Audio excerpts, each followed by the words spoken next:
Guys এখন শীতকাল তো জানোই, সবাই এখন সবজি গাছ লাগানো হচ্ছে।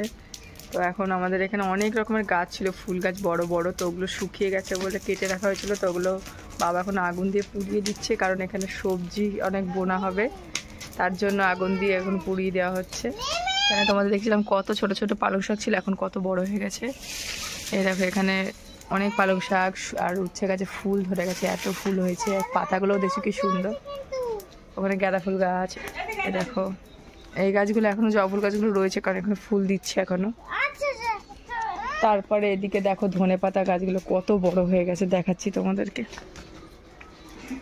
এই জবা ফুল গাছটা এখনো রয়েছে কারণ এই জবা ফুল গাছে এখনো অনেক কুড়ি ফুল দিচ্ছে। এই দেখো ধনে পাতা গাছগুলো কত ছোট দেখেছিলাম, এখন সব বেরিয়ে গেছে।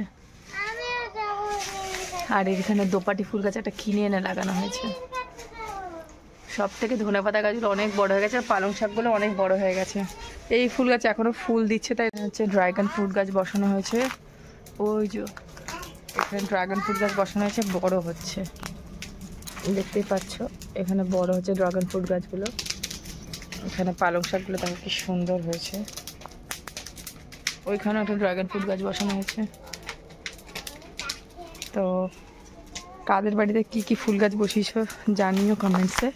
শীতকালেই মানে ফুল গাছ সবজি সব বসানো হয়। আর এই জায়গাটা আমাদের জায়গা, এই জায়গাটা অনেকটাই বড়, অনেকটা বড় জায়গা, দেখলে তোমরা বুঝতে পারবে জায়গাটা প্রচুর বড়, মানে বাগানের জন্য বেস্ট। তো আবার নেক্সট ভিডিও দেখাবে, টাটা।